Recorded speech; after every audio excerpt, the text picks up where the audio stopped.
Hello दोस्तों, मेरा नाम है प्रियांशु और आप देख रहे हैं लर्निंग क्लासेज। आज के क्लास में हम डिस्कस करेंगे मोनो हाइब्रिड क्रॉस के बारे में। So let's start.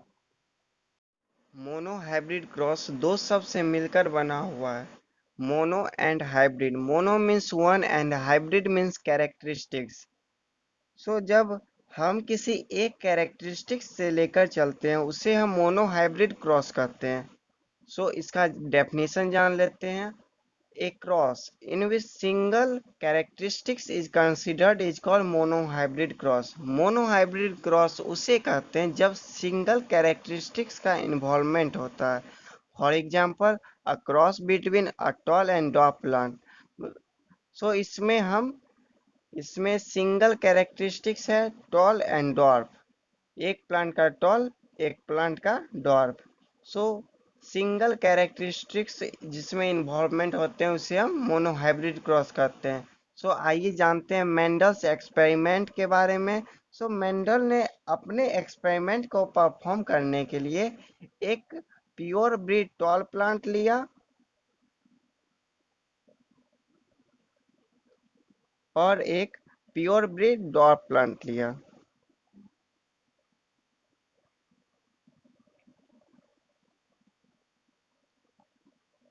तो ये प्योर ब्रीड होता क्या? प्योर ब्रीड मतलब genotypes which have same allele.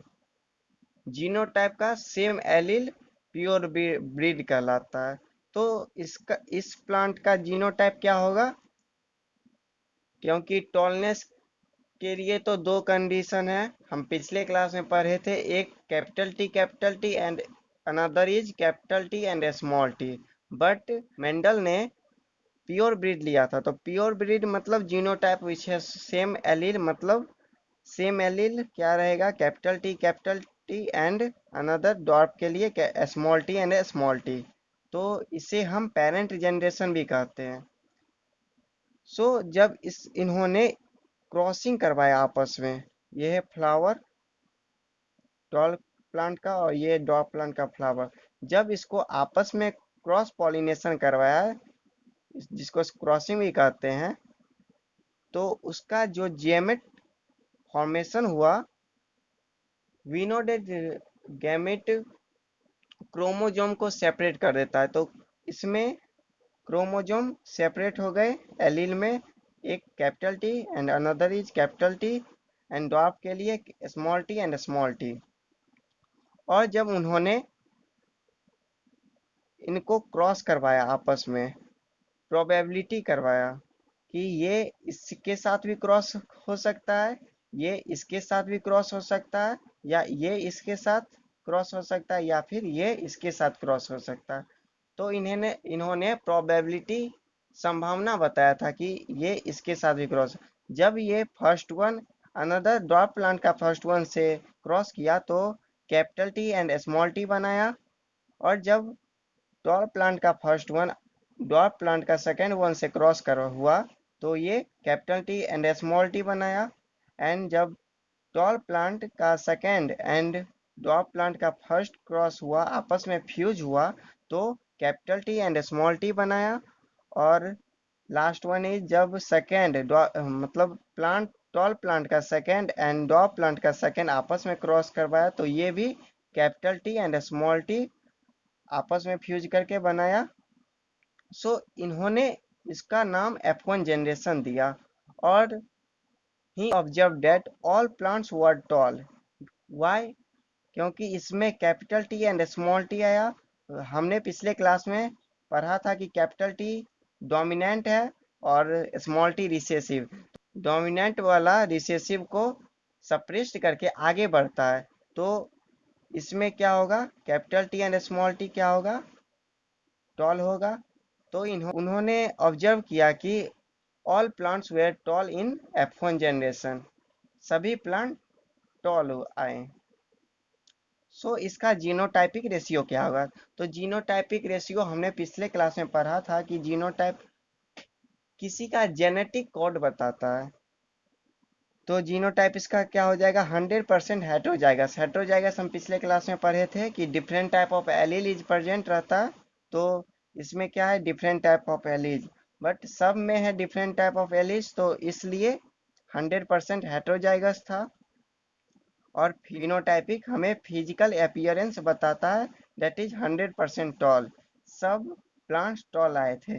और जब उन्होंने F1 जनरेशन के दो प्लांट को लेकर आपस में जब क्रॉस करवाए, आपस में जब इन्होंने सेल्फिंग कराए, तो इसका जेमेट जो हो जाएगा capital T and small T, और सेकेंड वन के लिए capital T and small T. जब उन्होंने इसको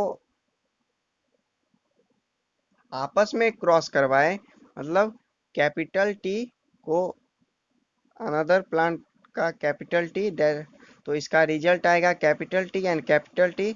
और जब उन्होंने फिर से पेरेंट वन को फर्टिलाइज करवाया पेरेंट टू के सेकेंड वाले से, तो इसका result capital T and small T आया। और जब उन्होंने फिर से पेरेंट वन के सेकेंड वाले से पेरेंट टू के फर्स्ट वाले से क्रॉस करवाया, तो उसका result capital T and small T आया। और जब उन्होंने फिर से पेरेंट वन के सेकेंड को पेरेंट टू के सेकेंड वाले से फ्यूज करवाया, तो small T and small T आया।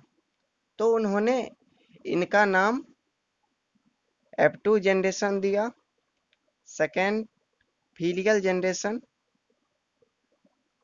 इसे कहते हैं। तो उन्होंने he observe that in F2 generation 3 plants were tall and 1 plants were dwarf. मतलब कैपिटल टी रिस्पॉन्सिबल किसके लिए है? टॉल प्लांट के लिए, टॉलनेस के लिए। ये भी टॉल है,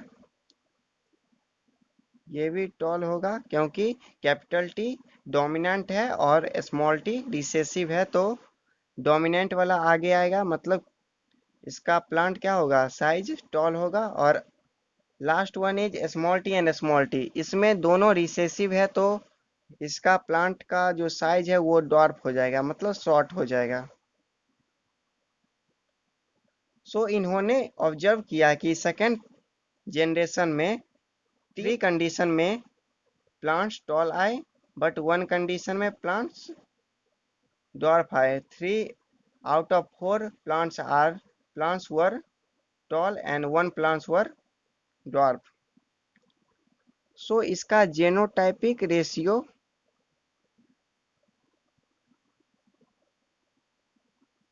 क्या होगा? तो जेनोटाइपिक रेशियो किसके किसके कंडीशन पर है? एक कैपिटल टी और capital T small T, and last one is small T and small T.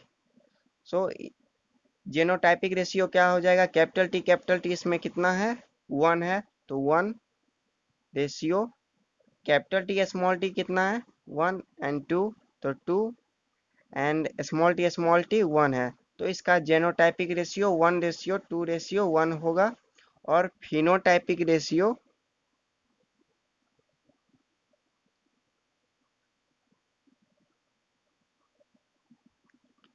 जो कि फिनोटाइपिक रेशियो किसी का फिजिकल अपीयरेंस बताता है कि वो प्लांट टॉल है या फिर डॉर्फ।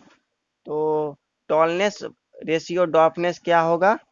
टॉल है 3 एंड 1 इज डॉर्फ, तो इसका फिनोटाइपिक रेशियो 3:1 होगा।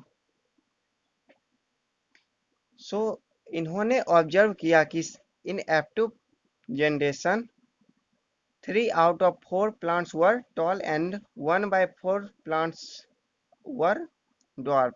और इसका जेनोटाइपिक रेशियो 1:2:1 आया। तो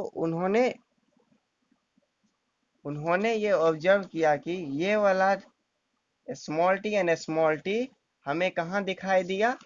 इन F2 जनरेशन में दिखाई दिया। आज के लिए बस इतना ही गाइज।